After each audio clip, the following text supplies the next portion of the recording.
जय हिंद दोस्तों, स्वागत है आपका आपके अपने चैनल स्टडी ब्लास्टर पर और मेरा नाम है दिनेश आर्य। इस वीडियो में हम बात करने वाले हैं कि आखिर सरकार गवर्नमेंट जॉब के नाम पर किस तरह से यहाँ पर स्टूडेंट को पागल बना रही है। और स्टूडेंट जो है वो गवर्नमेंट की तैयारी करता करता यहाँ पर मुझे लगता है कि उसकी पूरी एज निकल जाएगी। और यहाँ देखिए, सरकार जो है नोटिफिकेशन पहले तो टाइम पर नहीं देती है। पहली बात, अगर कोई नोटिफिकेशन टाइम पर आ भी गया तो उसके बाद उसका एग्जाम लेने में यहाँ पर सालों साल लग जाते हैं। जैसे कि आप खुद रेलवे की वैकेंसी को यहाँ अगर नोटिस करेंगे तो यहाँ पर कम से कम 5 साल होने को आ गए हैं और अभी तक भी वैकेंसी कंप्लीट नहीं कराई गई है, क्योंकि काफ़ी सारे स्टूडेंट ऐसे हैं जिनको अभी तक ज्वाइनिंग ही नहीं मिली है। अब इस पर बताइए स्टूडेंट जो है वो क्या करे। अब मैं आपको सारा डेटा बताता हूं और यहां पर देखिए एक एक फैक्ट यहां पर देखिएगा कि किस तरह से सरकार यहां पर आपके साथ खेल रही है। मैं कहूं कि यहां पर किस तरह से यहां स्टूडेंट के साथ एक तरह से खिलवाड़ किया जा रहा है। अब पूरा डेटा मैं आपके सामने रखूंगा, इसीलिए वीडियो को लास्ट तक जरूर देखिएगा। हो सकता है आपकी आंखें खुले और मैं लास्ट में जाकर यह भी बताऊंगा कि आपको यहां पर क्या करना है। देखिए, पहले अगर हम बात करें तो सबसे पहले देखिए आरपीएफ कांस्टेबल और एसआई की वैकेंसी के लिए 2019 के अंदर हमारे रेल मंत्री पीयूष गोयल जी, जिन्होंने कि पार्लियामेंट के अंदर अनाउंस किया कि यहां पर 9000 प्लस पद यहां पर आरपीएफ कांस्टेबल के निकाले जाएंगे। और आज आ गया है 2023 आके गया, 23 भी यहां पर जाने वाला है और अभी तक इस वैकेंसी का कोई भी पता नहीं है। अब रेलवे की इतनी बड़ी वैकेंसी, जिसके बारे में यहां पर खुद यहां पर रेल मंत्री आकर ये अनाउंसमेंट करते हैं कि यहां पर हम इतने पद यहां पर निकालेंगे आरपीएफ कांस्टेबल के और एसआई के, लेकिन उसका अभी तक कोई नामो निशान नहीं है। उसके बाद अगर हम दूसरी वैकेंसी की बात करें यहाँ पर रेलवे के अंदर ही, तो रेलवे के अंदर 2.74 लाख प्लस पद यहाँ पर खाली बताए गए हैं। और आप इतने सारे नए स्टेशंस बना रहे हैं, इतनी सारी नई ट्रेनें चला रहे हैं, तो क्या आपको पदों की ज़रूरत नहीं है? क्या आपको एम्प्लॉयज़ की ज़रूरत नहीं है? क्या रेलवे को यहाँ पर एम्प्लॉयज़ की ज़रूरत नहीं पड़ रही है? क्या नई ट्रेनें चलाने के बाद भी यहाँ एम्प्लॉयज़ की कमी यहाँ पर रेलवे पूरी कर पा रहा है? और इतने सारे ट्रेन हादसे हो रहे हैं जिसमें भी रेलवे क्लैरिफिकेशन देता है कि यहाँ पर रेलवे हादसे का कारण कुछ और बताया जाता है और यहाँ जो एम्प्लॉयज़ की कमी है वो साफ नज़र आती है कि यहाँ पर एम्प्लॉयज़ की कमी की वजह से ये सारी चीज़ें हो रही हैं। और फिर भी रेलवे जो है नई वैकेंसी को यहाँ पर नहीं भरता है, नई वैकेंसी नहीं लेता है। और जो पद आपने पहले निकाले थे उनको भी आप यहाँ पर अभी तक कंप्लीट नहीं कर पाए हैं। क्या आपको यहाँ पर स्टाफ की ज़रूरत नहीं है?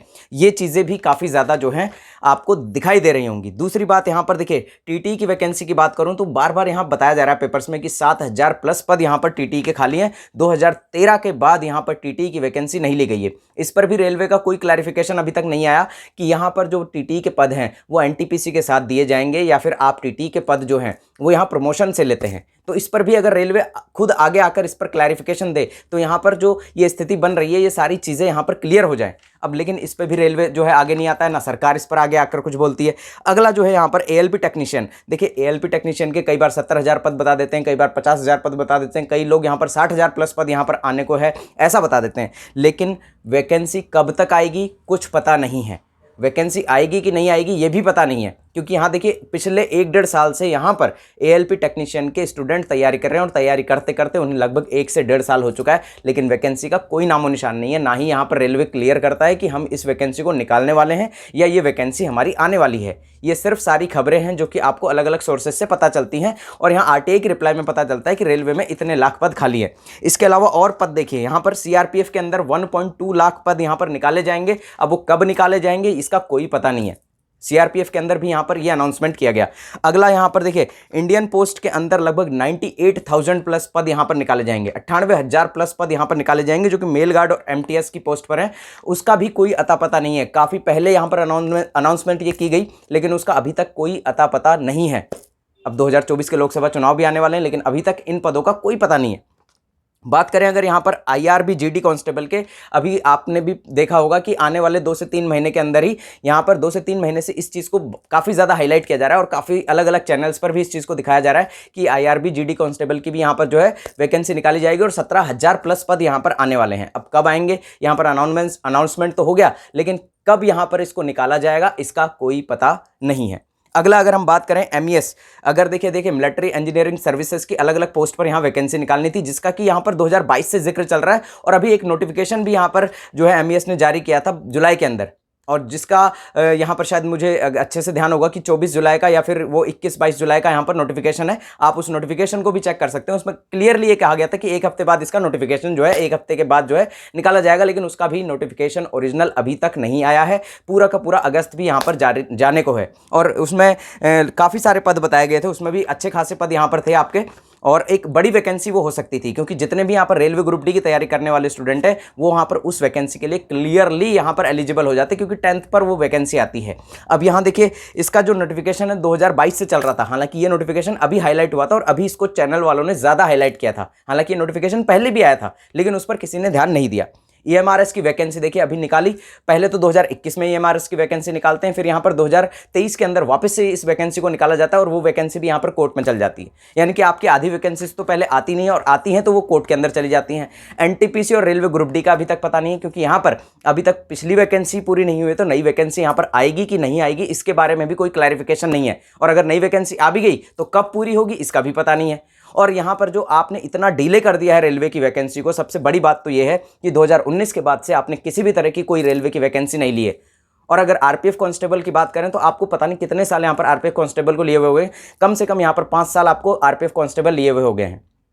अब यहाँ पर देखिए, और एएलपी टेक्नीशियन को भी यहाँ पर 5 साल आपको लिए हुए हो गए हैं। अगर कुछ स्टूडेंट ऐसे हैं जो कि यहाँ पर इसी वैकेंसी के भरोसे बैठे थे और उनका ओवर एज हो गया होगा, तो यहाँ पर वो क्या करेंगे अब अपनी लाइफ में? क्या स्टूडेंट इसी तरह से तैयारी करता करता यहाँ पर फिर निकल लेगा, फिर उसके पास जो है दूसरे रास्ते भी बंद हो जाएं? क्या इसी तरह से देश का युवा बर्बाद होता रहेगा?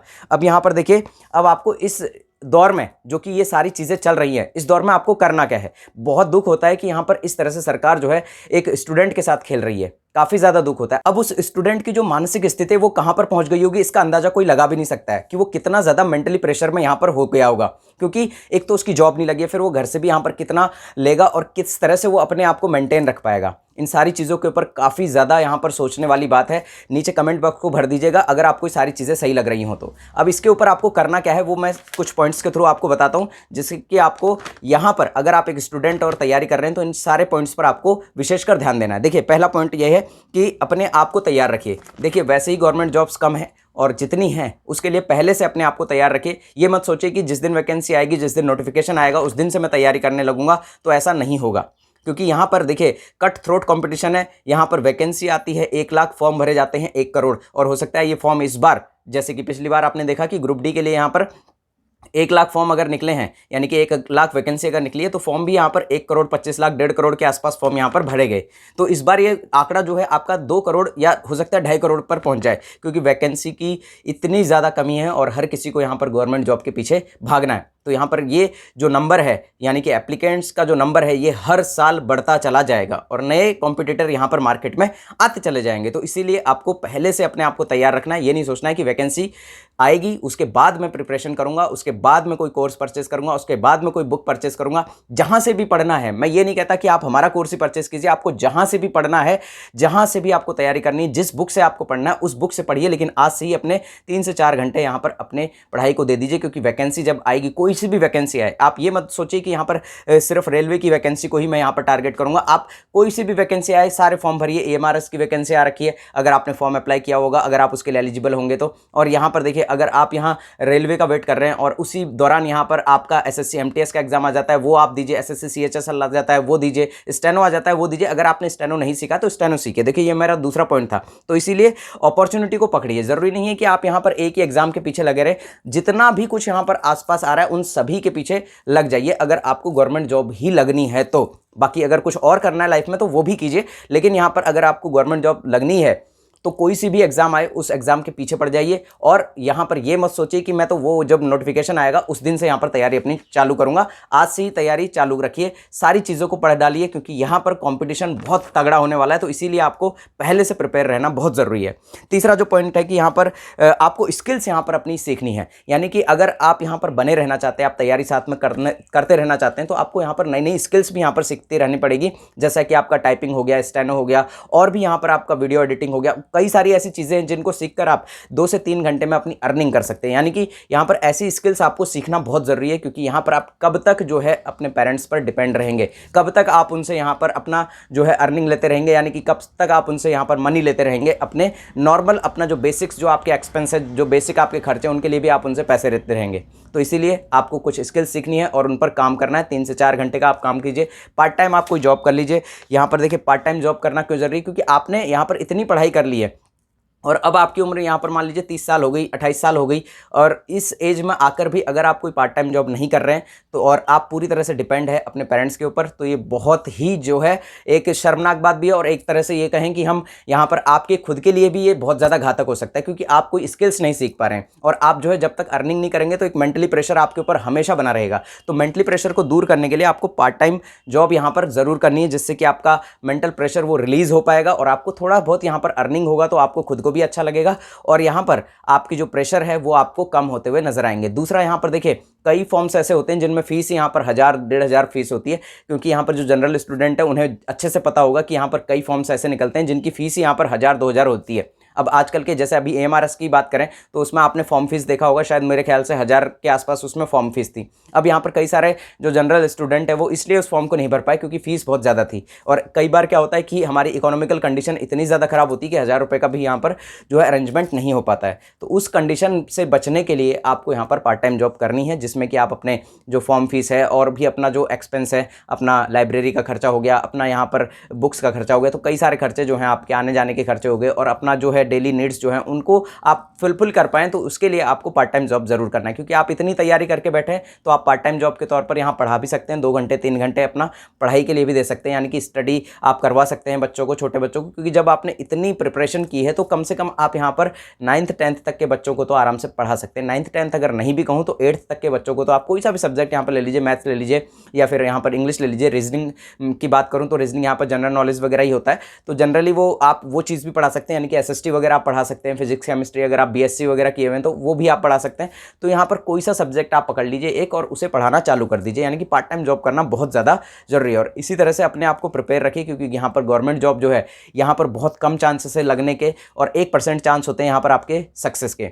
बहुत रियलिटी में आपको बता रहा हूँ, क्योंकि और जो अब जो टाइम आने वाला है ये बहुत ज़बरदस्त टाइम आने वाला है, जिसमें कि वैकेंसीज़ की जो अगर नंबर आप देखेंगे तो धीरे धीरे यहाँ पर डिक्रीज़ हो रहा है। जैसे कि वैकेंसी पहले अगर IBPS के अंदर भी देखें तो हज़ारों की संख्या में आती थी, अब वही नंबर यहाँ पर 2000-3000 पर आकर सिमट कर रह गया है। पहले IBPS के अंदर अगर आप देखें तो क्लरिकल की पोस्ट पर भी 5 से 10 हज़ार वैकेंसी यहाँ आती थी, लेकिन अब वो वैकेंसी भी यहाँ पर 2000, 3000, 4000 पर आकर सिमट गई है। SSC की बात करें तो SSC के अंदर भी जहाँ 10,000, 15,000 वैकेंसीज आती थी वो भी यहाँ पर 2000, 3000 पर आकर सिमट गई है। CHSL का भी यही हाल है, MTS का भी ऐसा ही हाल है। आप खुद यहाँ पर सारी चीज़ें नोटिस कर रहे हैं, और जो चीज़ें हैं यहाँ पर, अगर ये तो मैंने सिर्फ आपको सेंट्रल की कुछ एक वैकेंसी का ही डेटा दिया है, ऐसा ही काफ़ी सारे स्टेट में हो रखा है जहाँ पर कि अनाउंसमेंट होने के बाद यहाँ पर स्टूडेंट ने जो है 4-4, 5-5 बार यहाँ पर कोचिंग भी कर ली है, उसके बाद भी वो वैकेंसी अभी तक आने का नाम नहीं है। मैं यूपी कांस्टेबल की बात कर रहा हूँ, सभी इस चीज़ से पूरी तरह से यहाँ पर जो है जानकारी सभी को होगी कि यहाँ पर यूपी कांस्टेबल के साथ क्या हुआ है। कई लोग ऐसे हैं, कई स्टूडेंट ऐसे हैं जिन्होंने कम से कम, मैं ज़्यादा नहीं भी करूं तो 5 बार यहाँ पर अपना कोर्स कर लिया होगा,